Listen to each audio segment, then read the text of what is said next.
Welcome to the show. Thanks for taking the ride all the way out to the East End. It was a pleasure. I'm saying that more and more as time goes on because I feel, I don't want to say I feel bad for people coming out here because I like the studios out here, so they have to come to the studio. But everybody I feel like that's been on the show, or I would say a majority of the guests have all been from the West Side. I consider myself from Long Island, so we're on Long Island. I like that attitude. But you're originally from Georgia, right? I grew up in Georgia. I was born in Michigan. Okay. Oh my God, I didn't know that you were born in Michigan. I was born in Michigan. Why'd you go to Georgia afterwards? I didn't have a choice. I was Okay. a child, and I couldn't stay.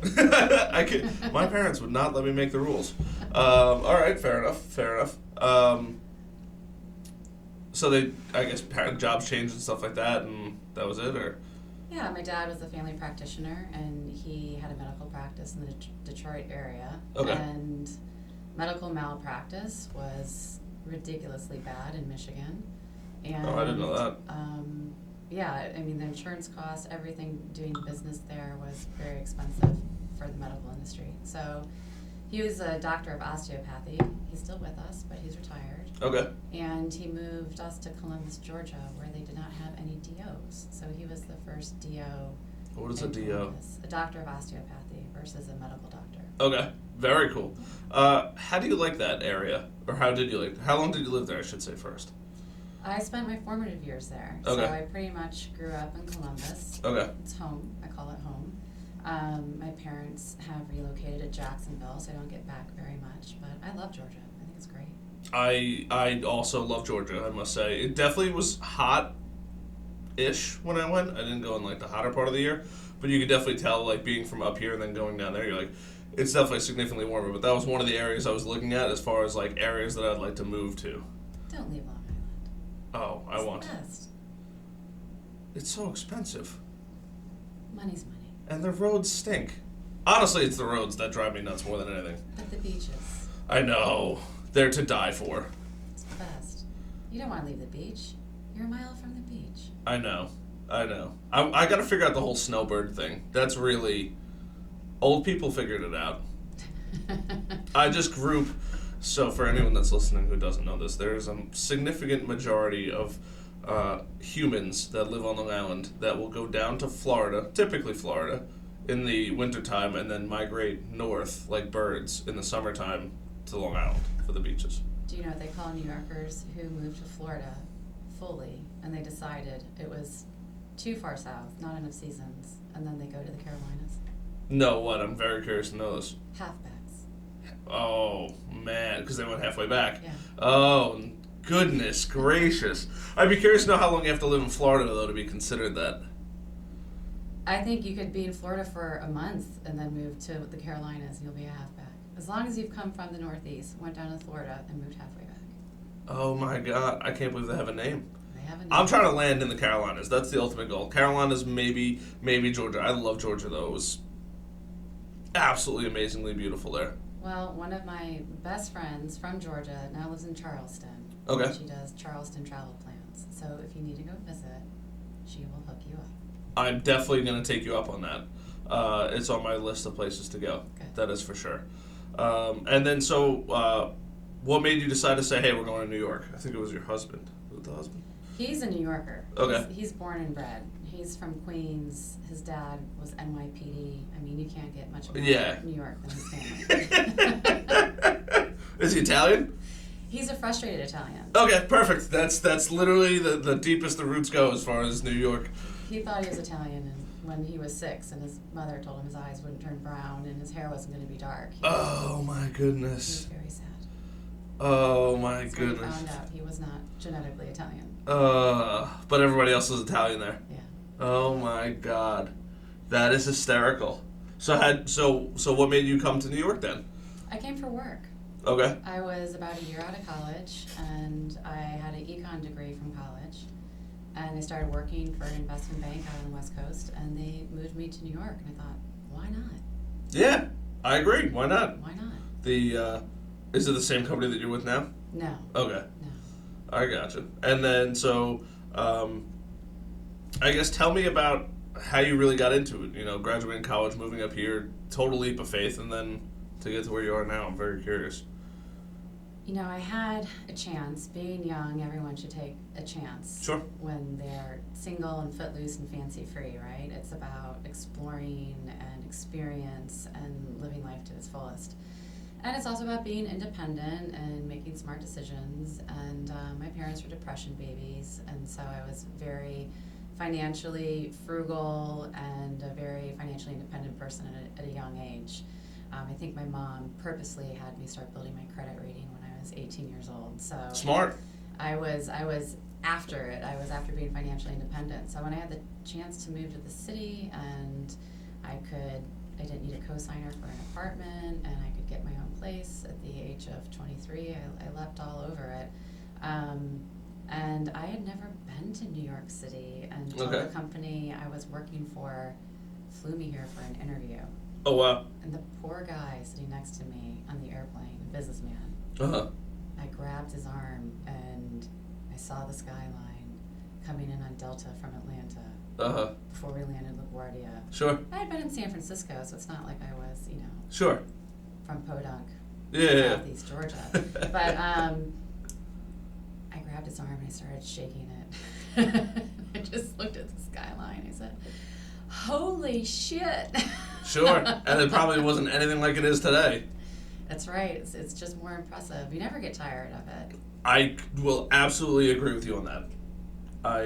This past weekend was, my girlfriend took me out for my birthday, and we stayed in Hoboken, and we stayed at the Sheraton, and they had rooms that were city view. So pretty. Oh my God. Sparkly. It takes a lot to amaze me.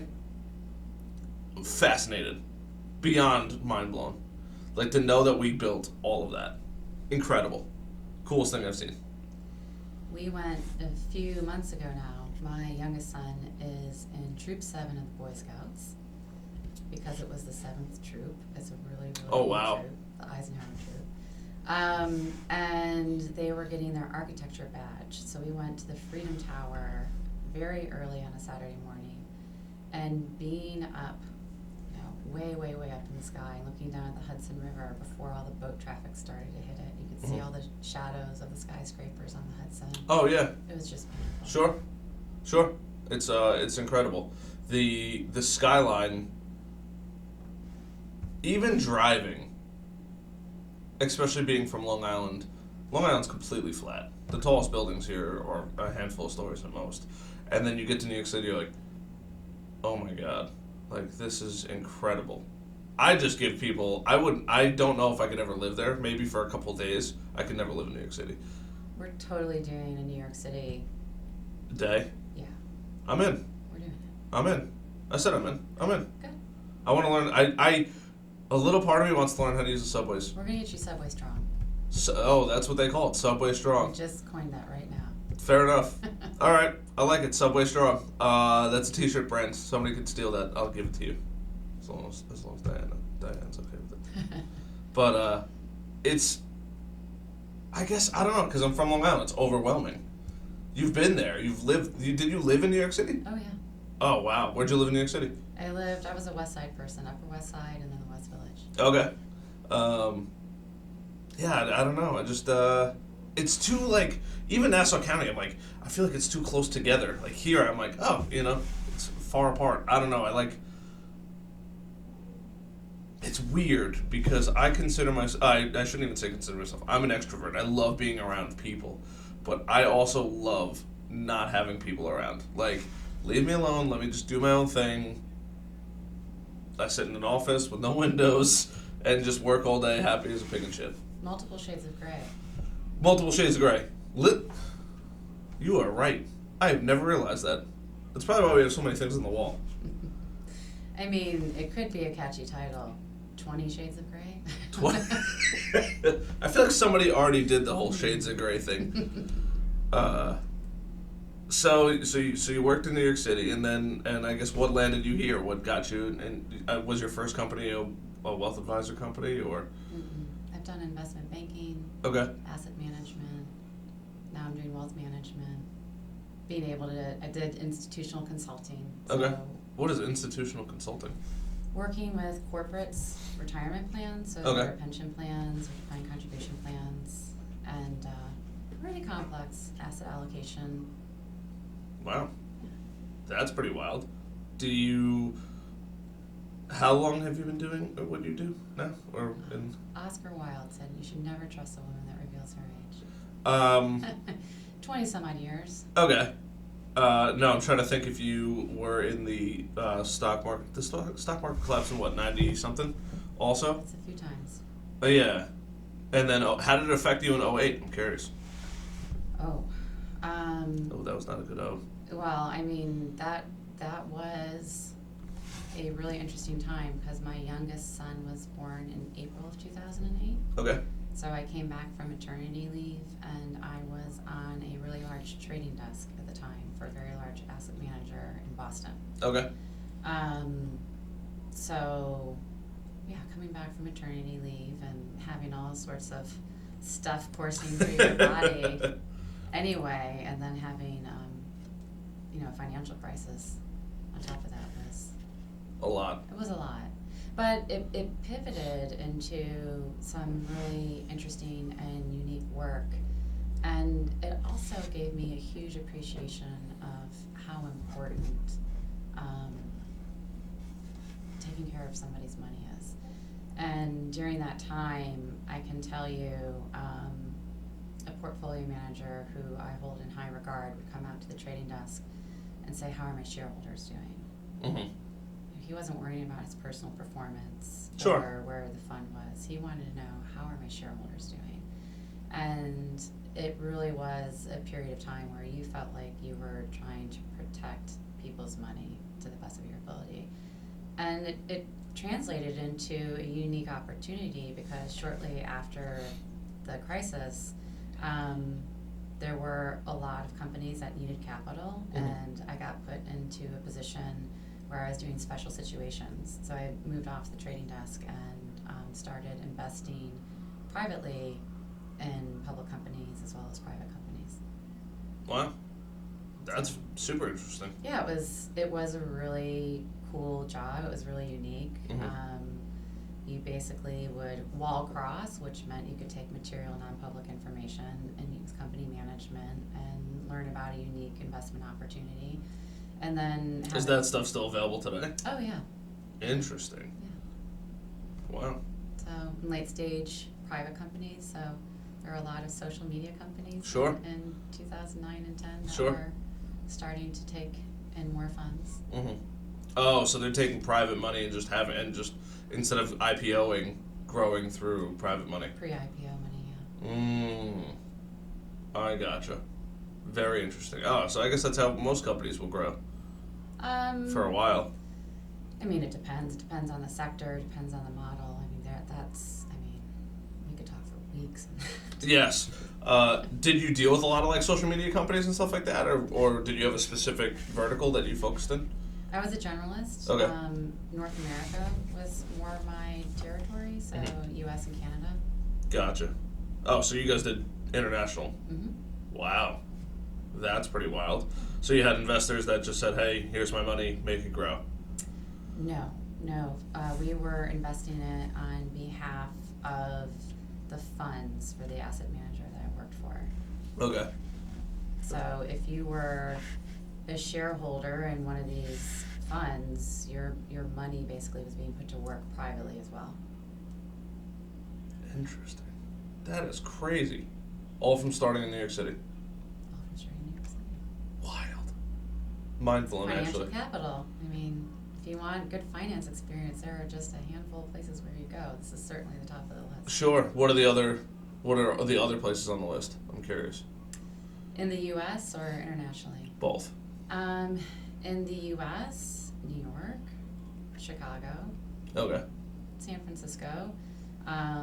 Philadelphia has sadly fallen off a little bit. A lot of the exchanges that used to be open in Philadelphia and Boston have changed. Boston's got some good asset management experience as well. Sure. But I would say Chicago, New York, San Francisco. Interesting. And then what about international?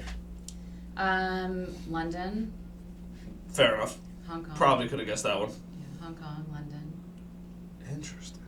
That's great. Now, have you traveled to those locations and other locations with work? I have not traveled to Hong Kong, but I've been to London several times for work. For work. Yeah. What is that like?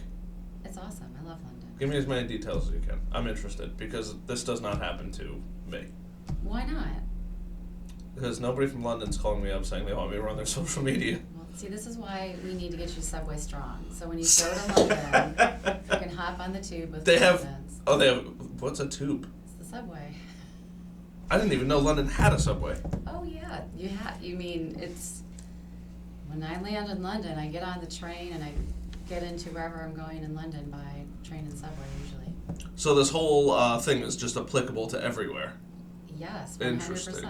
You want to be a Interesting. global globetrotter, you got to get comfortable with public transportation.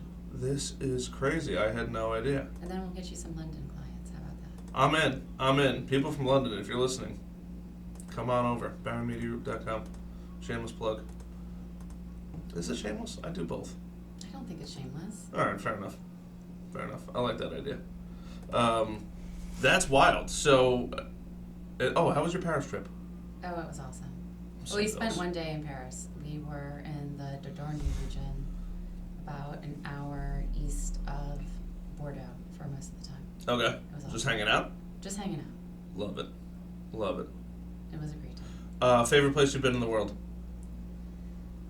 I'm really not well traveled. My favorite place in the world, I love New York. Really? I do. New York City.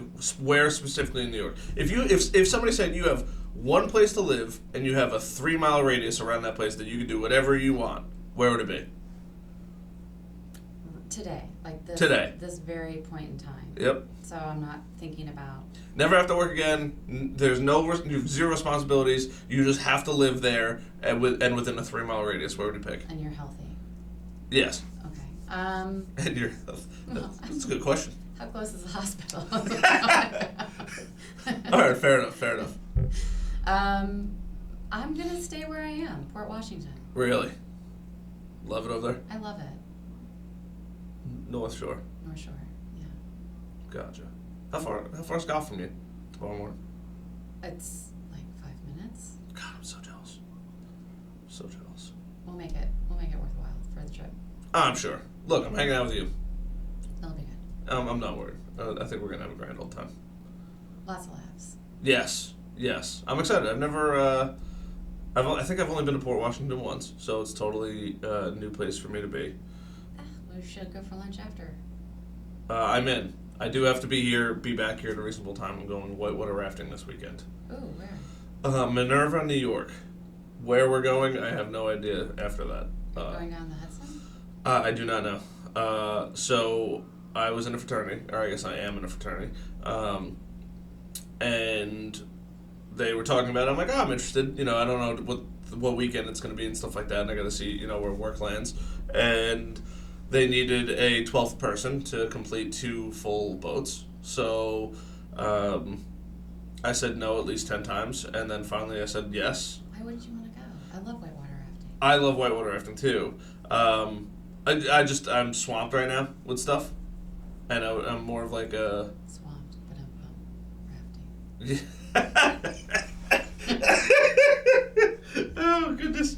Yes. So just swamped right now, and I also don't understand why people want to leave Long Island during the summertime. Like, this is the best time of the year to be here. Beaches. Yeah. Like, fall, sure. Summer, why would you ever want to go anywhere else other than the beach? And then Or Paris. or Paris. Fair enough. Yeah, but that's like totally different. I have actually friends that are leaving for a Europe trip for I think a month on Monday. That's the way to do it. Yeah. I shouldn't say if, when I retire, like done, hopefully it's in my somewhat youth, I'd like to get like a 40 or 50 foot sailboat and sail around the world. Let's go with 50 if you're sailing around the world. Yeah. I have a 30-foot sailboat and it's not an ocean. Yeah. So, that's what I would like to do. I'd like to learn how to live like on the water and have like hydroponic setups and solar panels for my stuff, and a DVD collection that I could watch 700 times for 1 year as I'm just traveling the world. That, to me, is like what I would love to do. If somebody's like, hey, you could go do this, I would go do that immediately. I love the irony of how you want to sail around the world, like total escapism, but I want to be plugged in. Oh, yeah. So I'm an Eagle Scout, because I know you mentioned your son was a Boy Scout. So I like one or the other. I don't like a combination of both. I don't like the fact that people I understand the need for bringing a cell phone into, we'll say, the wild, because obviously emergencies happen and you need communication. But people don't know when to unplug, which that's the most irritating part. Like, I hate when people go to the beach and they just sit on the beach all day, just hammering away on their phone, or camping and they're just on their phone the whole time and they bring 10 batteries. To me, that makes no sense. What's the point of going camping if you're going to be plugged in the whole time? Just stay home. And then you're not even interacting with anybody. I went golfing with a guy a couple weeks ago, and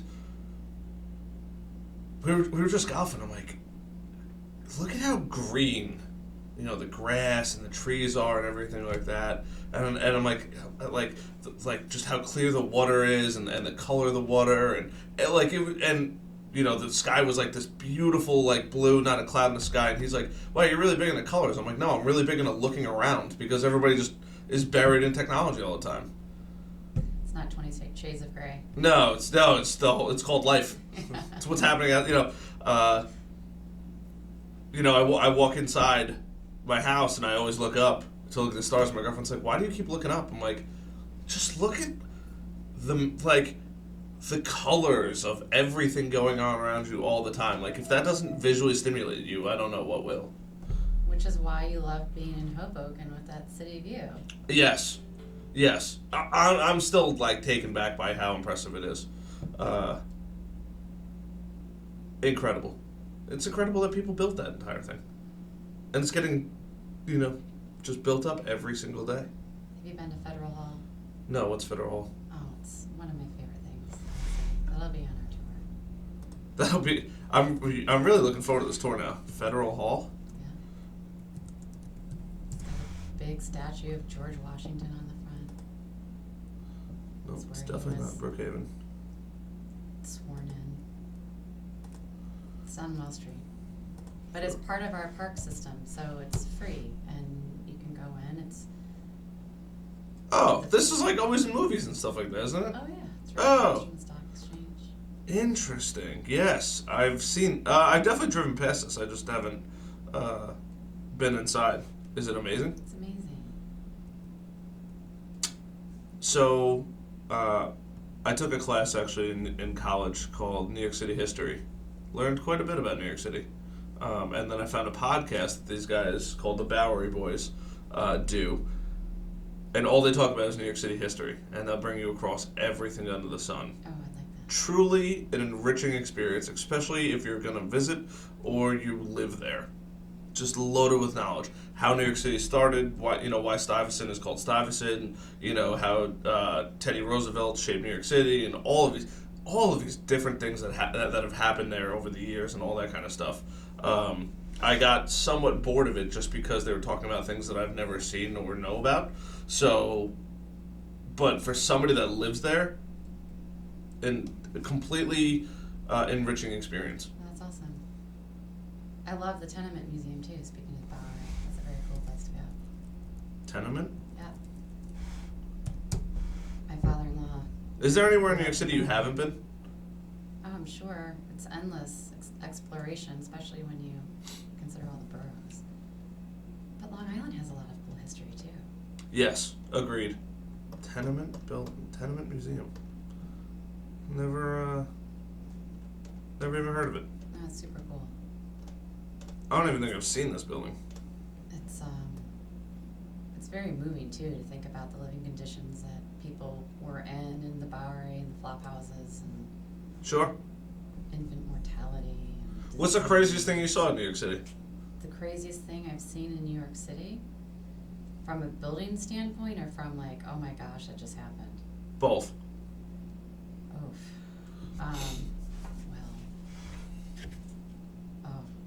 That'll take me to a dark place, but 9/11. Oh, so were you in New York City when it happened? yeah. So that's definitely like, I wish I could Sure. How close were you to it? It was a couple blocks away. Oh my on God. Water Street. That's crazy. Let's see, on a happier note. Well, I'll go back to the Twin Towers. I had a friend from college who was visiting, and she got her master's. I'm sure I'm going to botch this, but it was in like horticultural design. Okay. And she really wanted to go down to the Twin Towers because the edges of the towers were flat. And if you go to the water fountains where the memorial is too, they kept that footprint, which the corners are flat. Sure. But the buildings, the Twin Towers, were specifically designed so that you could stand at the base of the building, and that flat corner you could look up and it looked like a roadway to the sky. Really? Which is very cool. And That so is I did really that with cool. her. I stood at the base of one of the towers. So you just stand at the bottom and you look up and... It's a highway to heaven. Wow. Yeah, that was cool. That is the coolest thing. I had no idea. And it was specifically designed to look like that? Yep. Wow. That is incredible. Oh my God. I don't think I ever saw the Twin Towers. In person, I should say. Maybe when I was a kid driving past a couple times, but never up close. That's cool, though. On a positive note, what's the other cool things that you've seen? Oh, well, I mean, I see cool stuff every day. I think to your point of looking around, well, I don't go into the city every day, but when I do go in, I make a point of looking around. Sure. And trying to take things in. And this just popped into my head, but Bryant Park, there's a very pretty water fountain, and we had a... Bryant Park, where's Bryant? I think I've been to Bryant Park, I think. Right by the library, so 42nd between 5th and 6th. Is that where the original Shake Shack started? No. No, that was down... That's Madison Park. Madison. Bryant Park. But the water fountain froze. That was pretty to see in the morning light. I think I took a picture of it. I'll send it to you after this. I think I found it. Oh, wow. That's pretty cool. Turn that around. Was that it? Yeah. Yeah. That's cool. Bryant Park. Where's Bryant Park? Why do I know Bryant Park? It's the New York Public Library, which you should take a tour of as Oh. well. That's super cool. Yes. Okay, I know where that is. I haven't been there, but I know where that is. There's so many things I don't even know. There's things that I go around on Long Island and I'm like, I've lived here all my life and I still didn't even know that existed. Like the duck. The giant duck in Flanders. No idea. Found it the other day. Have you been to the Cradle of Aviation Museum? Yes, I have. Yes. I'm a big aviation buff. I love learning about planes. I think planes are beyond fascinating. The fact that we can send tons and tons of metal into the sky and make it fly and hold people, and you can have lobster on it is incredible. Considering not that long ago, people were figuring out how to fly.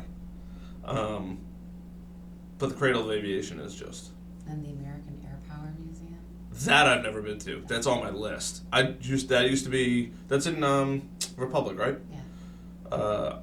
So I used to go to Farmingdale State College, and my favorite part of that college was driving from here, taking the back road of New Highway, and passing that every single time. You could see the military planes, you could see planes taking off. They do stuff in the summer, or maybe it's close to Labor Day weekend. Yes. But they have, you can go up in the planes, and they have it open to the public, and last time I was there, they had a World War II veteran there to talk to people, which was pretty special. That is pretty special. Wow, that's pretty cool. Yeah. Are you a pilot? No, I'm not. I raised one, though. My son's ensign in the Navy, and he's a pilot in training right now. Very cool. What kind of plane does he want to fly? He, I think this is still the case, he would like to fly the P-8s, the recon planes. Sure. Just pulling it up here. P8. Oh, I know what this plane is. Interesting.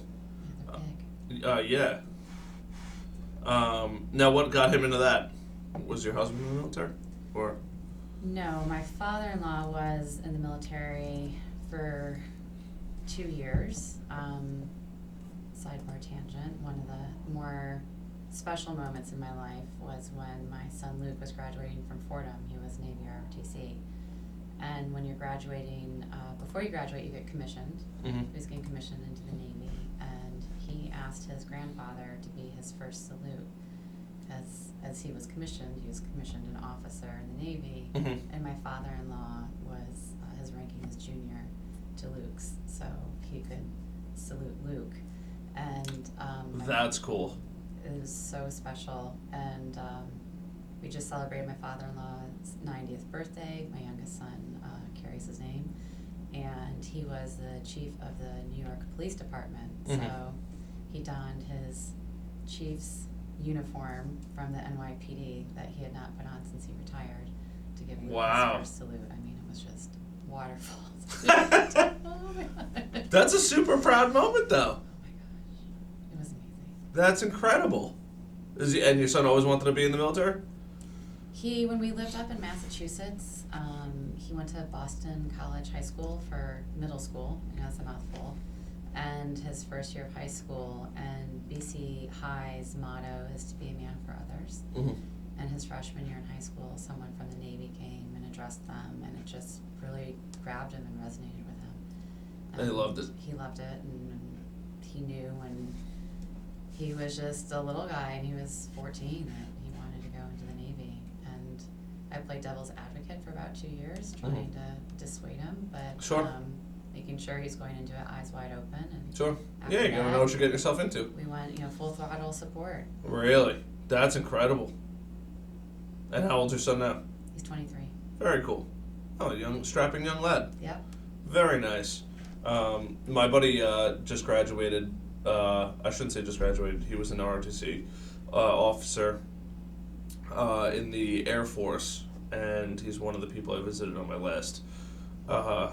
We'll go eastern coastal trip. He was down in Pensacola, Florida, at the Naval Air Station. That's where Luke is right now. Oh, really? Yeah. Oh my goodness, that'd be pretty funny if I met Luke and didn't even know. You could have to look at his Instagram. Maybe you know. And then now he's in. Where is he? He is in Oklahoma City. Is that a place? Did I get that right? There's apparently an air station over there. And it's funny because he's a big fisherman, so he loved Pensacola, and his first couple weeks in Oklahoma City, there was tornado warnings every day. Oh my God, just to deal with that every day. Yeah, I'm pretty sure he's in Oklahoma City now. I'm looking at him. He's a landlocked angler. Poor guy. Yeah, so he'll be there for a handful of years. But with his, with the plane that he is, he's not piloting it, but he's doing the weapon control systems on it. They move around a lot, so he'll be all over the world in the next handful of years. That's very cool. Yeah, so very interesting. That's so cool. Your son is in the Navy. Yeah, I'm very proud. You should be. That's amazing. It's incredible. How many kids? 1 or 2? 4. Jesus! You have 4 kids too? I have 4 boys. Oh my God! So is the Navy one the oldest? He's the oldest. Okay. And then 21, 19, and 11. Jesus. 11. 11. 11 is in what grade? He's going into the 6th grade. 6th grade. Okay. How many years? What's the difference between that? 12 years? 12 between the oldest and the youngest. Okay, so that's almost exactly what my brother and I have. I'm the oldest, and then the younger brother is 14, something like that, 11 and a half years. So I definitely could see where that is, and God bless you for being a mom. 4 boys. It's a lot of work. It's funny. Why? Because boys are just funny. Oh. It's just they're beating each other up all the time, I'm sure. Yeah. It's not as mentally tough as my friends who have daughters. They're, they'll challenge you mentally. Boys, it's physical. Oh, yeah. Just beating each other up all the time. Yeah, I mean, I used to beat the snot out of my siblings. And then it just trickles down. The middle one beats up the littlest one, the little one doesn't get to beat up anybody. There's lots of wrestling. Yeah, oh, yeah. Yeah. broken furniture, holes in the wall. Exactly. That's why I tell people, if there's a plant stand with a plant on it, that's because there's a hole in the wall in back of it. You see, this is to just cover it up, to make it look good. That's incredible. And all right, so I want to get back more into your career here because I find it very interesting what you do. So I guess tell people exactly what you do and how you do it. I don't am even a know if wealth I covered manager. covered it. I work at Bernstein Private Wealth Management, so I work with high net worth individuals and families and companies, institutions. My passion and joy, or a lot of my clients are entrepreneurs and business owners. So back from my earlier days when I used to invest privately in companies, now Sure. I enjoy working with company owners who have Sure. either sold their business or they're thinking about selling their business. And I also enjoy working with companies that have smaller retirement plans than the larger institutional ones. And Okay. Showing them some love and making sure they get the same type of advice that otherwise they wouldn't get because they're not a multi-billion-dollar plan. Do you see a separation in companies as far as like the help that they get the bigger they are? Yes, and a lot of that's from complexity. Okay. And with retirement plans especially, they're governed by regulations like ERISA. Mm-hmm. And so in order to make sure that you are following guidelines and you have good governance and you're being a fiduciary, you have to hire a consultant and or just outsource the investing to somebody else. A lot of the smaller plans, however, or smaller companies with smaller plans, a lot of times they don't realize that they're still a fiduciary Mm-hmm. and that they're still held to the same regulations. So it's great when you can explain to somebody, hey, you need to have good governance. Mm-hmm. And you are a fiduciary and you are making decisions on behalf of your retirement plan participants. So make sure you're making the right ones. Mm-hmm. And be prudent. So. Interesting. And do you, I guess, as far as like what you do and stuff like that, do you see a lot of companies that are extremely focused on it, or it kind of takes the back burner, or you kind of take the burden off of them and say, hey, I've done all the research, here's all the options, now you get to pick one? It's not so much a selection process. It is, and this is where for companies and individuals, it all really boils down to the same thing. Mm-hmm. It's just listening Mm-hmm. and trying to find out what's right for them. What's right for you is going to be very different than what's right for me. And the same thing applies to companies. Mm-hmm. And a company's governance process and how they're running their business should also be reflected in their investment options. Okay. So trying to help a CFO, a CEO, a CHRO all come to the same consensus in their investment committee if they have one, and being able to have good governance, they can actually materially improve the outcomes for their retirement plan participants. Interesting. Do you think that the people, I don't want to say at the bottom because that sounds terrible, but like the employees that are not in the managerial or chief officer rankings have any idea of what's even going on at the top most of the time? Or do they just say, hey, this is the new plan, this is what you get? I don't think it's, a C-suite versus the average employee type of construct. I mean, that really goes back to what I was saying earlier, where if you're a fiduciary, that means it's your responsibility Mm-hmm. to be doing the right thing. Who takes on that responsibility? The people who are involved in the investment decisions for Okay. the retirement plan. So Okay. there are different levels of fiduciary. And if you're an investment fiduciary, that falls under a certain area of ERISA law. So your 328 is the company, is the fiduciary, the officers on the investment committee as people, as individuals, Mm-hmm. are the fiduciary. I shouldn't say the company's fiduciaries, the individuals are the fiduciaries.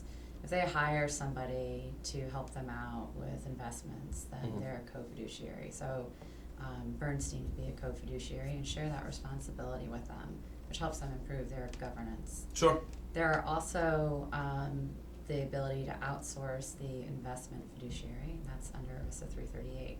So you're seeing a trend, especially in pension plans, as pension plans are being offered less, and we've been in a low return environment for a long time. Mm-hmm. We have pension plans that are underfunded, or pension plans that are frozen. Sure. And often it's just a better decision from a governance standpoint and from a fiduciary standpoint to outsource that to somebody else. And that's called 338. And that's when you're really saying, okay, you are responsible for being the fiduciary, and I'm outsourcing the investment management to you. Interesting. That's a lot. It's a lot. And so when you work with a company, how long are you involved in the process, or is it you're always involved in the process, or you visit them once a year? Like, how does that even work? That's on a case-by-case basis. Okay. It depends what's right for them. Mm-hmm. So meeting with the company quarterly is pretty standard. Okay. If somebody's outsourcing, you don't necessarily need to meet with them quarterly because they're not making the decisions alongside you. I mean, if they're saying, hey, I want to outsource it, then maybe you meet with them twice a year at first, and then maybe once a year, because really they've outsourced that responsibility, and Sure. they need to be informed, not making the decisions. Gotcha. And then it's just ultimately whatever the company is looking for. Yeah, and there are, I mean, again, this conversation could go on for a really, really long time. Sure. There's only so much. There's only so much people want to listen about pensions, but I find this extremely interesting. And there are other things too, and I find really interesting the shifting in demographics. So defined contribution plans, also known as 401k plans, cash balance plans, which are almost like a type of a pension plan. These are great retention tools for companies to use, and they're also really great recruiting tools. Mm-hmm. So it used to be not that long ago, you would have to wait several years before a company would start to match in your 401k contributions. A lot of companies are looking to change that so they're more competitive from a recruiting standpoint. And as demographics are shifting, you have to do things that are right for the younger employee base when they're coming in. So you have to offer really attractive benefits and good retirements and attractive benefit. To bring in the better talent to the company. And make sure they stay. Gotcha. Yeah. My 11-year-old can talk to you about compounding interest, so we should have had him on. That is Saving great, retirement because is I talk really to people like important. that. I talk to people about it and they don't even understand what I'm talking about. It's so important. I think we have a serious problem in this country with the lack of financial education that is happening. I just listened to Bernie Sanders yesterday on Joe Rogan's podcast, and I don't care if you like the guy or you don't like the guy, but a lot of it is he's talking about colleges and kids going away to college and all this kind of stuff, and I'm like, people do choose to go do these things. It's not somebody's holding a gun to their head to say, hey, you need to go to college. And then on top of that, there's people that are going, I see so many people that go to college, and I've talked about this since probably the beginning of this podcast, my last podcast, is people go to college and spend an absurd amount of money on learning things that aren't ever going to make them money. And I hate to sound like the bearer of bad news, but, if you go to an arts college, good luck making it. Hey, my 19-year-old just left my alma mater after his freshman year. He's taking a different course instead of going to liberal arts. He just doesn't think it's going to be worth it. And sure. Even though it's my alma mater and I had a great experience there, the more entrepreneurs I talk to and I ask them what their hiring practices are, they say unless you're doing something that is specific in a scientific field or you're a programmer, developer of some kind, other than that, I'm more interested in your experience and your uniqueness and in your story. Sure, and who you are as a person. And who you are, and mostly all those other things you can learn in YouTube. And teach it to yourself. Literally. I tell everybody, if you want to learn something, YouTube University. And they're like, what are you talking about, YouTube University? I'm like, if you spend enough time, think about it. You go to college, if you go to college full time, you're taking 21 credits, and they equate that to 40-something hours a week of schooling. By the time you actually go to school and then you do your homework involved in that, even if you do it part time, let's say 20 hours a week, in 20 hours a week on YouTube, you can learn a substantial amount. And if you're even curious to know, what do I need to learn or how do I learn this topic, you could go buy the textbook and go chapter by chapter and YouTube each topic where somebody's going to teach you about it. That's how I got through math. I used to be good at math, and then this whole letters came into play, and then I was like, this is ridiculous. And then I forget where I fell off. I fell off at 10th or 11th grade math when it was when things started to get I think trig or logarithms, whatever that was, which I've still never used in my life. But it was at that point where I'm all right, and then I don't fully understand this. And then I went to college and I'm I needed to understand that. And thank God for YouTube University. Went on, learned everything I needed to learn, and walked out passing. I think it's important to support young people to make decisions where they feel like they're going to have an experience that resonates with them. Sure. I don't really believe in the do something that you're happy doing. I think that's too soft. I think you need to do something that gets you out of bed every morning. Sure. But also, I think our educational system in the country's broken. Someone needs to. What do you think's broken about it? Shake it up. Well, go on my little soapbox for a while. As my sons and my niece and nephew and everything who live in a totally different region, but for example, you're a senior in high school. Mm-hmm. They have a day where you're supposed to wear the t-shirt or some swag from whatever college you're going to that day. It's your college pride show-off day. Sure. And I think psychologically, that's makes kind of people messed feel up. bad. Yeah. I think it's kind of messed up. Sure. What if you want to take a gap year? What if you want to take a year off? What if you want to go to trade school? What if you want to go to trade school? What if you didn't get into the college that you wanted to get into? Mm-hmm. Or what if you're going to community college to figure things out for a few years? I think it's kind of messed up that the schools do that, and I think it's also self-serving because sure. they want their budget to be better. Of course. Oh, yeah. I mean, look, it's a business, right? They're all a business. What I also think is crazy is the fact that there was a study that came out, I think it was last year, of how many kids went to college and what they learned, and most of them said they had learned little to nothing in college. That's terrible. Terrible. For $100,000, they didn't learn anything. I mean, what if they deployed that money or investment elsewhere? They would be retired. They could be retired. Or, I mean, think about how that could yield a benefit from a social, environmental, impact way if that money was being put to work somewhere else in the world. It's kind of crazy. I agree. I think I heard those numbers and I was like, I believe it. If I didn't go to school for computer programming, I could confidently say I walked out of Suffolk learning almost nothing. I think I learned more from the people I had met than the stuff in the classroom. Yeah, life's about experience. With the exception of EMT school, went to EMT school. But for the most part, I really don't think I learned almost anything that benefited me at Suffolk. And then at Farmingdale, I also would kind of say the same. I did learn about New York City history, but I think I even learned more on the podcasts than I actually did in class. And then, with the exception of computer programming, everything I learned, for the most part, came from either those handful of classes that I took and real-world experience of me working at an IT company. Yeah. I was an econ major. I would have appreciated microfinance way more had I had boots on the ground experience in a Sure. manufacturing facility or something. I don't think you should start college until you're much older. Or I am starting to agree with that statement I think more and more. Everyone should have to go to 1 or 2 years of a community college before going to a 4-year institution, just so that they have a better sense of what it is they should be learning and can learn, and get some work experience in there too. Sure. 2 years of community college, have a job.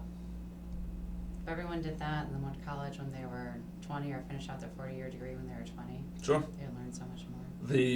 I've hit a weird point in my life, more so just a couple years back, so when I was about 23 to 25-ish, where kids I went to high school with are now getting married, and which is great. I'm happy that they're getting married and stuff like that. They've graduated from college. They have $100,000 plus dollars in debt. They're getting married to somebody else who also has $100,000 plus dollars in debt, and then they're going out buying a house that they absolutely cannot afford to live in. To dog and pony show their house. So now they're between the two of them plus their house, and let's say a cheap house is $350,000. You're talking about $550,000 to $600,000 in debt between two people. And then they're making $65,000 a year, and they think they're going to get out of it, which is one, to me, it's mind blowing, and then two, what I think is even crazier is the fact that they're making extremely important financial decisions, and then also they're marrying people that they met a year or two prior. They haven't even worked in the real world and lived in the real world for a year or two. So here's my shameless plug. Bernstein.com. There is a 100+ page manual called Live Once, Plan Often, LOPO. It's really a guide, it's a reference guide. No matter what stage you are in life, you can, I carry it around and I hand it out to people. I send digital copies to people. If that's all any of your listeners get out of this, use that guide, no matter where you are. It's 101 pages? It's 100 and some odd pages long. It's called LOPO? Live Once. Oh, here it is. Planning Amid Uncertainty. This is pretty cool. Learn more. All right. And you guys put this whole thing together for people to learn and stuff like that? If you're just getting married, or if you're putting your parents into a nursing home, if you're monetizing your business and selling it, you need trust and estate planning, you name it. It's in there. It's in there. Really? That's awesome. It is awesome. It's great. That was a great shameless plug. That helps a lot. Well, I hope it helps people, most importantly. I hope so too. It comes up all the time on here. College and finance and stuff like that, and not that I want this to be a finance podcast, but it's just I don't think people understand the importance of living. I don't even want to say frugally, but within their means. Oh, I mean, it's the consumption that's starting at such a young age now, driven through social media. Oh my God, it's absurd. Untenable and terrifying. I know people that have $2,000, $3,000, $5,000 bags, handbags, and I'm like, is that real? And they're like, yeah. Where'd you get it? Oh, I bought it. With what? You have $150,000 in debt. With what money did you buy it? That's terrifying. Oh, I worked for it. Why wouldn't you put that $5,000 towards your college loan? Who cares what kind of bag you have? I don't know. I'm like the least materialistic thing. This is a $3 t-shirt. And I wear $15 flip-flops from... Oh, I buy most of my stuff off of a Wish. How is Wish? I've heard so many mixed reviews on it. I think it's fun, but I mean, especially if I'm buying stuff for my kids. My 11-year-old, I can get him. He loves the show Naruto, like anime stuff. Is he storming Area 51? He is like all over Fortnite and Love it. so I can get him his Fortnite sweatshirts and stuff on Wish. For next to nothing. For nothing. And you know what? If he goes out on the playground and it gets muddy and stained and the quality of it's decent? yeah, the sweatshirts and stuff. And I think they're really funny. I get them quirky ones, like ones with like pineapples all over it. Like pop arty stuff. I've heard so many different mixed reviews on Wish. I've seen people with like the toe shoes and stuff like that. They're like, oh, I got them on Wish, and I'm like, how are they? They're like, they're terrible. I got my watch on Wish. What, $12? It was $25, but Oh, there you go. it's great. I love it. I get tons of compliments on it all the time. What kind of watch is that? I have no idea. I got it on Wish. It works. Who It's cares? a great tracker. Interesting. So you've bought a bunch of things on Wish, and you've had good success on it? Yeah. If something breaks or it doesn't last that long, You're like, I didn't spend that much money on it. $5 on it. Yeah. Fair enough. And I really get stuff for my youngest though, mostly. Like, they're gonna beat on stuff and it's fine. Yeah, why not? This is pretty interesting. I've actually never really shopped on. There's a lot of interesting stuff on here. This is kind of freaky. All right, I'll have to look at Wish. But yeah, I'm like the least materialistic person ever. My girlfriend goes shopping and she's like, I'm like, how much did you spend? She's like, I spent like $50. I'm like, what did you buy? She's like, I got like 15 shirts. I'm like, all right, that makes me feel a little better. But yeah, I'm the farthest thing from a name brand kind of person. Oh, don't even get me started. I mean, from an environmental standpoint, it's like all of these things are being manufactured. Like if people would just, that's why I drive a 2004 truck. People need to stop buying things. Yes. It's bad for the planet. Yes, agreed. Take care of what you have. Yeah. People don't even take. Well, that's the other thing that drives me nuts is people don't take care of what they have. They just beat the heck out of everything that they own. What are you gonna do? Get your oil changed every 3,000 miles, people. Keep your car for a while. Oh, I got synthetic. It's so nice. It's so nice. Never had to buy synthetic before, and then now that I have synthetic, I can go 10,000 miles without. It's 8 to 10. Yeah, it's crazy. I just changed it at 7,000, and like I felt like a badass. I'm like, oh my god, I'm like over 5,000. This is crazy. And then the Hondas have they tell you like your oil life of like how long you have till you have to change it, and it like, you know, I got to like 7,100 miles, and it's like you need to change your oil. I'm like, I know I can go to like 10,000. And I was like, you know what, I'm just gonna change it. I'd rather be safe than sorry. And one, oil is super cheap. Two, oil changes are not all that difficult nowadays. And then three, your car runs like a brand new machine when it gets new oil. It's great. Yeah, and it can run for a long time. Yep. Just because you have 75,000 miles in your car doesn't mean you get rid of it. Yep.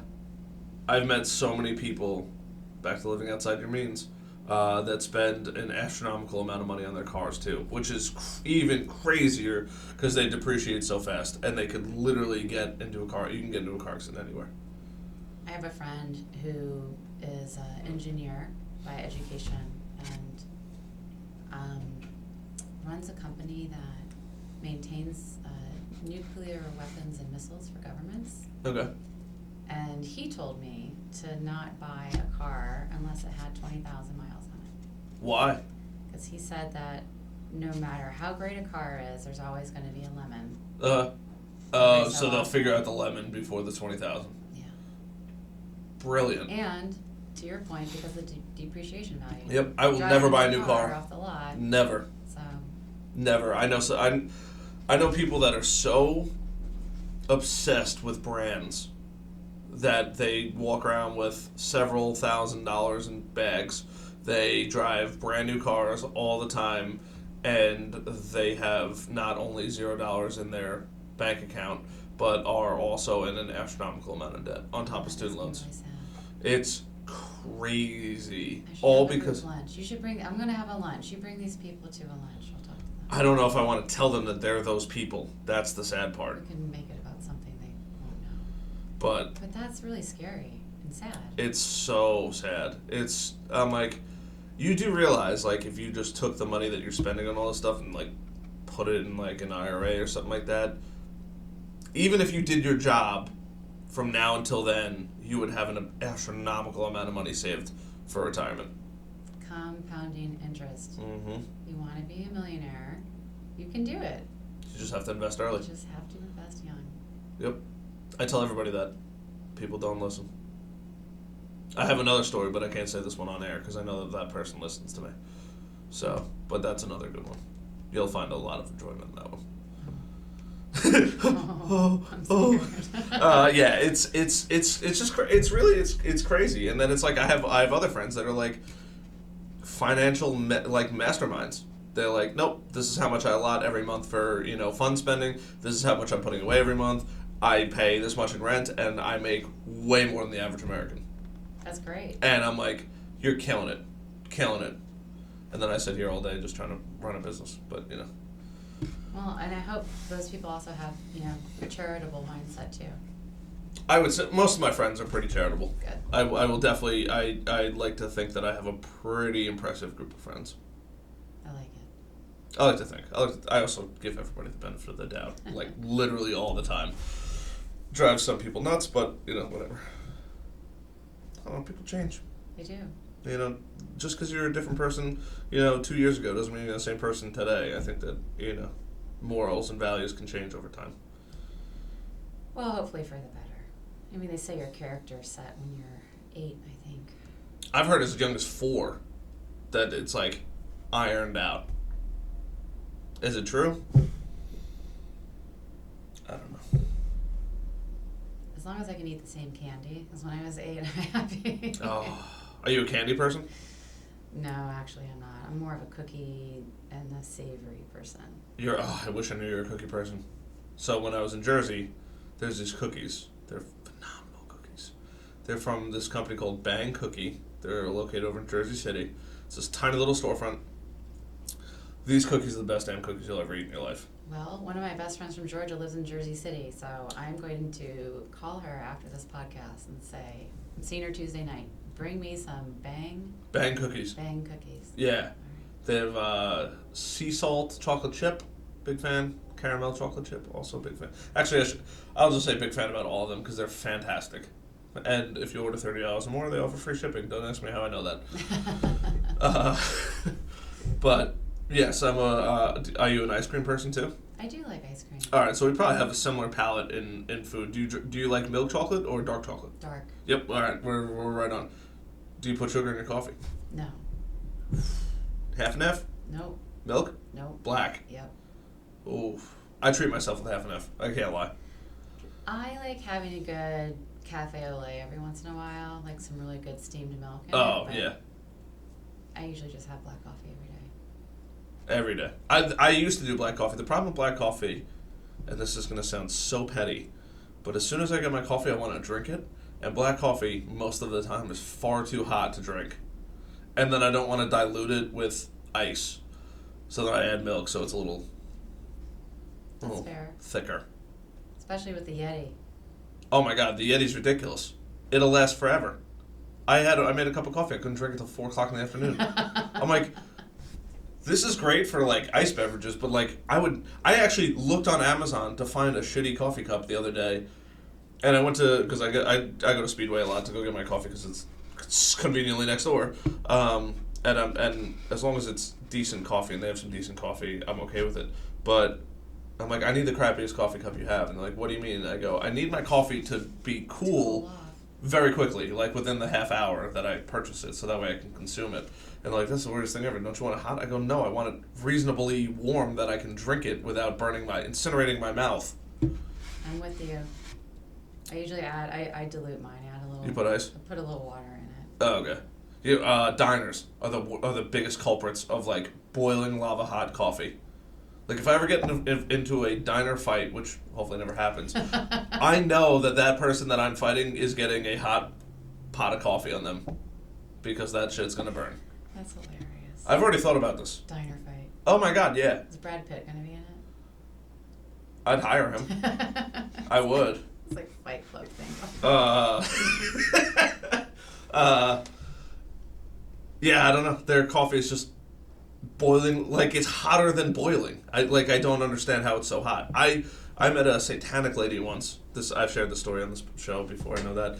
Do you like your soup like boiling lava hot, or do you like it like just warm, like warm hot? What kind of soup? Any kind of soup. Like, is it like a? This happened to be a lobster bisque. Okay, well that should be on the warmer, not the hot side. Sure. It's the cream. Yeah. This lady, I gave her soup. Comes out of the kitchen at 165 degrees. Now we're going back to my restaurant days. And she goes, this soup is far too cold. I'm like, okay. So I bring it back to the kitchen. I go to the chef. I'm like, hey, kid, the soup is cold. Need you to fix it. He's like, all right, sounds good. Takes a pot, puts the soup in the pot, adds a little additional soup, brings it up to a boil, puts the ceramic bowl underneath the broiler. So now it's hot. Hundreds and hundreds of degrees at this point.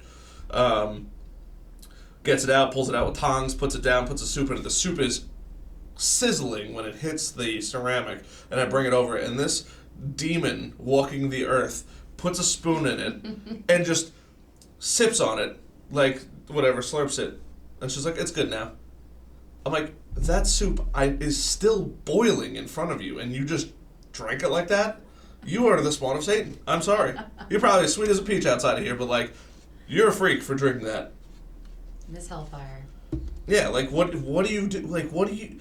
Is your mouth that terrible that you just no longer taste anything? You just feel the warmth of food, and that's how you enjoy it? I don't know. Maybe I'm just crazy. She's imprinted herself in your brain. She's burned. I will herself never forget into that your lady. mind. I will never forget that lady. I immediately equate that lady with Satan. If the Grim Reaper is coming, it's her dressed up in a robe with a scythe. There's no doubt about it. No doubt about it. I don't understand how anybody drinks liquid that hot. Still boiling. It sounds like a Seinfeld episode. Yeah. Yeah, that's exactly what it is. I couldn't believe it. And I'm like, oh, God almighty. Like, and now you're going to eat a $25 steak? Are you going to taste it?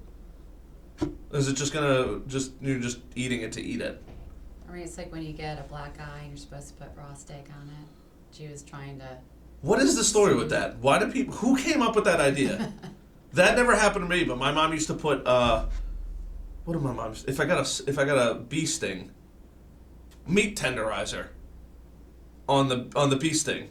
And now that I look back at it, now that I'm older, I'm like, that is the dumbest shit I've ever seen in my life. What is meat tenderizer going to do for a bee sting? Tobacco. I believe tobacco. Yeah, put tobacco in a sting. But, well, who has tobacco laying around? What do you cut open cigarettes and just... Really? Yeah, ask someone for a cigarette. Although not many people have those anymore. Cigarettes? Yeah. They're becoming less and less frequent, which I'm very happy to see. Although I'm not really sure about this whole vape thing either. I think that's just another poor choice. Oh, 100%. I actually think vaping's almost worse. Because I guess I'm seeing more and more people, younger people doing it. Like, it's happening in middle school and high school, which is absurd. Which at least the cigarettes had the stigma of, oh, you're doing that? Now it's like, vaping's cool. Well, cigarettes, you would get busted for them more easily. Sure. Vaping, you can do it anywhere and nobody's ever going to know. You know, I've seen the trick where you just blow it down your shirt and it's gone. Nobody will ever find it. I don't know. I think vaping is ridiculous. And the amount of money that people spend on it, too, is even crazier. And they're like, oh, it tastes good. I'm like, you're destroying your body. Your body is not supposed to inhale oil all day long, 24 hours a day, 7 days a week. At least a cigarette, you're only doing it for a couple hours a day. I don't know, that's just me. People sadly don't make great choices for themselves. No.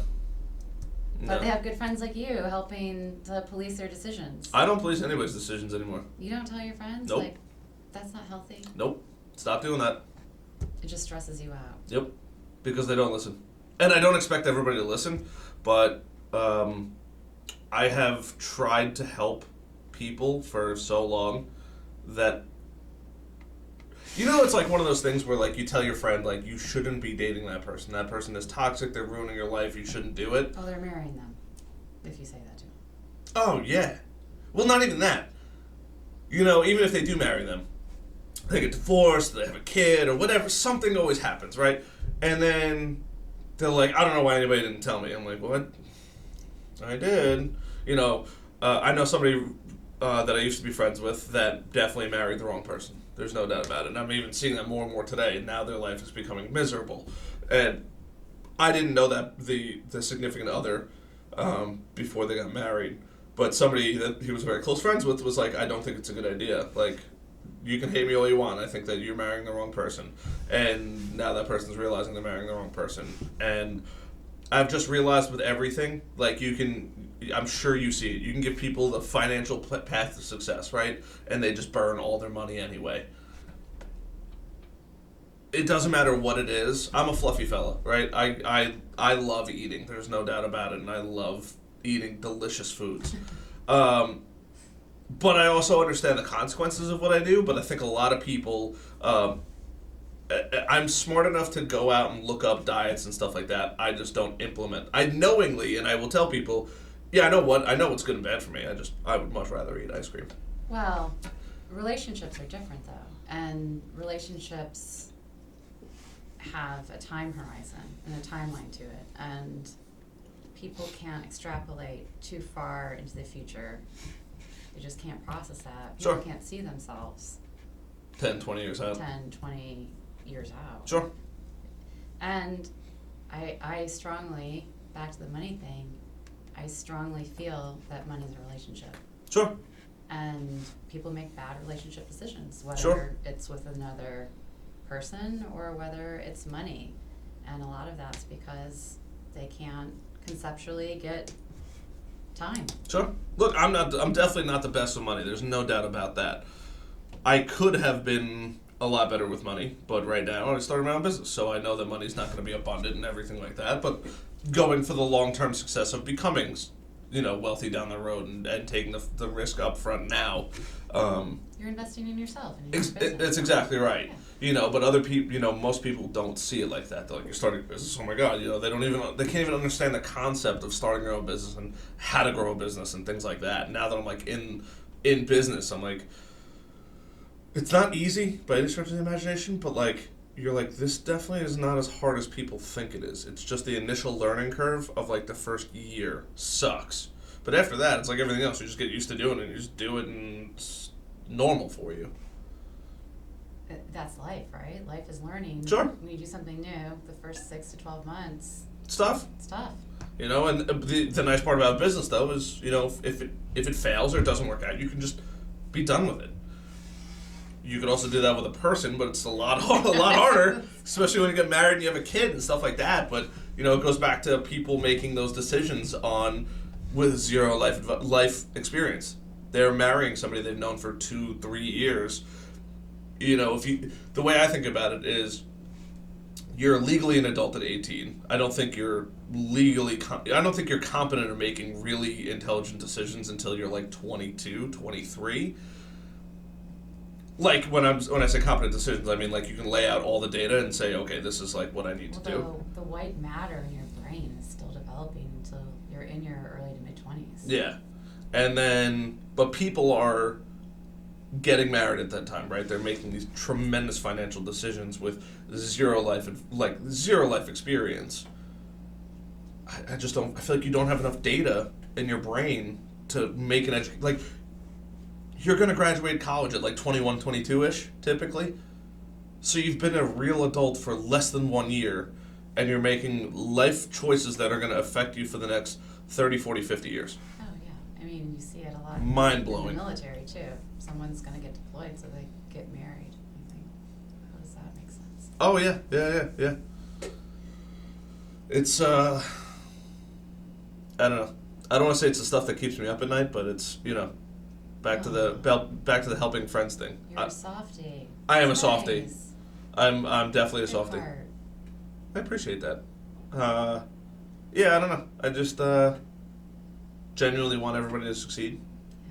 But I've gotten to the point now where I'm like, you can't help everybody. It's just impossible. Well, you're a good friend. If you see me making mistakes, tell me. I want to hear it. I'm looking at you for advice. You're killing it. That's why I have this thing. I've talked about this too on the show. So I've specifically said the reason why I have the show is purely for selfish reasons. Because my goal as a human, that I thankfully learned a couple of years ago, is to learn from other people. I think that people and stories and their experiences and stuff like that is what helps everybody learn, right? So if I force myself to sit down with somebody and just sit there, no technology with the exception of these lines moving across the screen to make sure that I'm getting the audio that I need correctly. But other than that, for me to learn from other people. So it doesn't matter if you're a doctor, a financial advisor, anything out there, but there's so many people out there that have incredible stories that I can confidently say I've learned something about myself and the podcast guest that has shaped my life every single episode. There's no doubt about it. That's amazing. So, and then to not be selfish, I said I interact with all these people anyway. There's no technology that's going to interrupt us. Why not share it out with people? That way, at least I'm giving somebody the opportunity for them to learn themselves. Take it as you will, but that was the goal of this. That was honestly the goal of this. It was never to make a ton of money or make any money at all. It was just purely to learn from other people and further my own life and then hopefully help other people. No, I agree with that fully. If you can get someone to hit the pause button and think for a minute or dig into a resource they otherwise wouldn't have and it betters their life, Sure. I mean, that's huge. So that's the goal of this. That's amazing. Thank you. For what? for doing that. Oh, look, it's... If this is the best way that I can impact a large amount of people without having to go crazy with, doing anything else, if it's helping people get their message out there, to clean up the earth or, make better financial decisions or live a healthier life or learn about whatever it may be, that's my contribution to the world. That's the way I look at it. It's a good contribution to make, and At a totally free expense. For a pretty short visit. Yep. So might as well make the most of it. Yep. So I'm like, it's totally, and people are like, why don't you monetize? Like, why don't you charge people? Listen, why don't you charge people to be on the show? I'm like, that's not the point of it. The moment I charge somebody to be on the show is, first of all, I got to provide value, right? I hope that all my guests get value out of this, but I'm not that kind of greedy person that says, oh, I need to get something out of it. No, I'm getting knowledge. There's no amount of financial money that you can put on the knowledge that I've gained out of it. And then the relationships that I've developed, in my own opinion as well, are far more valuable than any financial amount of money. I hope you keep a journal. Are you writing some of this stuff down? I mean, I'm recording it all. Theoretically. I have 200 hours of audio recorded. Yeah, but now I want to read your book. Where's your book? So, as we're wrapping this up, I have toyed around with and I've started writing a book called The Millennial Survival Guide. I'm looking forward to doing it. It's just one of those things that I need more hours in a day to complete. YouTube universe. Take your construct of if you just spent X amount of time doing this, you could learn anything. Put it towards writing a book. Oh, I agree 100%. I just need to sit down and write. I already have I think 20 or 30 pages written. I'd like it to be, I shouldn't even say I'd like it to be, but I have a feeling it's going to be around the 150 to 200 page mark. But I'm also not that good of a writer. I know what I'm good at and what I'm not good at, and I think I'd almost find more value in sitting down with a ghostwriter to have them do it. I just need to do it. Add it onto the long list of things that I need to get done. I think you should put it at the top of the list. Writing a book? Yeah, with all of the podcasts you've already had, and Sure. you've been learning something, and you're in the right demographic for the people you'd be writing for. If you're about giving You're back, onto something. you should do it. You're onto something. Do it. I'll do it. Done. I'm gonna do it. Good. I can't say it's gonna be done by the end of this year, but I'll say at least I'll have a rough draft done by 2020. By the end of 2020. I like it. Year and a half to write a book. Okay. I'll do one too. Yeah? Yeah, why not? Love it. It's like training for a race together. I'm putting in my calendar as we speak. I have to be done with this book. At least a rough draft by 2020. Will you add me? I love committing to things that I definitely have to try to figure out how to deliver on. We put it on my calendar too. I will. I'll put it at December 30th to finish our books. We will cork the champagne and cheers your book. Our books. Our books. There you go. All right, last day of the year, December 31st. It was on a Thursday. We'll go for 8 a.m. Thirsty Thursday. We might have to drink some beverages at that time as well. New meeting request. Should I send it to your work email? Sure. Books are due. We agreed on the podcast to finish a book by then. Done. Done. Sent. Oh wait, don't send it. I need it. Oh, location. Call. We'll leave it at call for now. Perfect. It's in there. It's done. Now I have to write a book in a year and a half. Yeah, you have to write your guide for the millennials. God. Should I be mean in there? Snark. Snark. Snark. Okay. Snark is good. I like it. It's gonna happen. We're gonna laugh. We're gonna cry. It's gonna be Oh awesome. yeah. My goal of the book is for somebody to read it and say, "Holy shit, I fucked up." That's my goal. Because if somebody reads it and they go, "That's stupid," I hope to God they've mastered everything in that book already. Well, I mean, there's huge value to your book. It's not even written, and I'm already thinking how it would be helpful from an institutional standpoint. I mean, you have Gen Xers like myself who desperately want to understand the different generations, millennials and Gen Z. Sure. not from a parental standpoint. But just as humans. Just as humans, and you know, baby boomers who are in the C-suite right now. I mean, you could really bring together multiple demographics. This is like a We Are the World kind of book. We're gonna have to hold hands and sing Kumbaya. If this works, I'll just be very shocked at myself. I always underestimate myself. I believe in you. It's gonna happen. It's gonna help people. I appreciate that. A lot of people believe in me. Nothing that I don't really understand, but I appreciate everybody for doing it. I don't know. I think of myself as a lesser of what I really am. Oh, no. Don't Yeah. do that. Why? Humble. Humble's good, but not lesser.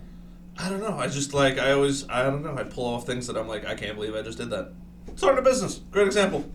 Didn't think I could do it. Didn't think I would make any money. And I'm like, I don't want to say killing it right now, but. Well, you're a healthy risk taker. It was doing it 26, I think I started, right? 25. Risk is good, and you used it. That's Yeah. the thing. I'm like, you know what? If I don't do it now, I might never do it, and I'm going to sit there on my deathbed saying, shit, wish I did it. Exactly. What could have happened? Wish more people would do that. They do. They risk everything by going to college on things that they can't afford to make money that they'll never make. That's not a risk. It's a stupid choice. That's... A poor choice. I shouldn't say stupid. Well, I don't even know if it's a choice. Because they're forced into it because of the social norms that schools force on these kids. Societal pressures. Yeah. It's tough. Yeah. So what do we do? What do we do to fix this as we wrap this thing up here? You write your book. Okay. You change the educational system. How? That's the biggest problem that I've seen is how. And then when we change the educational system, maybe people will be better decision makers with their relationships, including money. See, your book is like the domino effect. I hope so. I really hope so. I just got to figure out how to get it to be a number one New York Times bestseller. Because that's really when you start to sell books. Well, that's when it just takes care of itself, right? Yeah. Yeah. I know so many people. I shouldn't say I know so many people. I know a handful of people that have written books and they've only sold a handful of copies. Not that I would be mad if I sold a handful of copies, because I think the fact that it's there and I could say I did this. Were they marketing gurus? No. Oh, there you go. Touche. Yeah, you know, if it's going to actually help people, hopefully I can get it in the right hands of people. And then maybe change the world, and maybe that's what Wikipedia remembers me as for the rest of the time of the internet. I like it. I think it's done. It's written. It's written. There it is, on the horizon of the round earth that we live on, because we don't live on a flat earth. The book is off in the distance. And your success, it's done. It's going to happen. Because you have good intentions. I do. I must say, I value my intentions quite a bit. Good things happen to good people. I hope so. I think that's it. Good things happen to good people. I saw a meme once, and I laughed quite a bit, and it's been imprinted in my mind, and it was how to succeed in life, and then inside was a spray painted gold screw, and then underneath it said everyone, and I was like, the sadistic version of probably yes. No. But hey, hopefully we can change the world. That's the goal. You're changing the world. Look at you. I'm trying. It takes a lot of work. I'm trying to take care of people. My dad set a good example for me. If I leave making people better off and their families better off, then You won. I leave Happy. happy. That's it. Pearly gates will hopefully be open for me. Yeah, I'm sure they will be. So how do people find you? How do they find out about you? Anything, any social media or anything like that you want to share, plug? Oh, sure. Well, I'm on LinkedIn. Fair enough. Diane Johnston, 1 N, and don't forget the T in the last name. And I can be found, my email is diane.johnston@bernstein.com. And I check both of those regularly, so There you go, guys. Yeah, if anybody needs any help or they have any questions, I'm happy to help any of your listeners. Give them a 15 or 20-minute conversation. There you go. Take her up on that, guys. I'd love to do it. Love it. Love it. Thanks for coming on. Thanks for hanging out. having Thanks me. for driving all the way out here. Oh, it was a pleasure. It really was. Good. Glad you liked it. Yeah. I'll have to see. I'll see you. Actually, I'll see you tomorrow morning. I'll see you tomorrow Well, morning. by the time everybody hears this, though, it's not going to be tomorrow morning. But I'll see you tomorrow morning. You'll have faith in my golf game. Are you a good golfer, by the way? No. It's fun. That's all that matters. Well, you get to see lots of blue and green. That is true. That is true. And lots of laughs. Lots of laughs. Love it. All right. Thank you so much for coming on. Thanks for having me. See you later.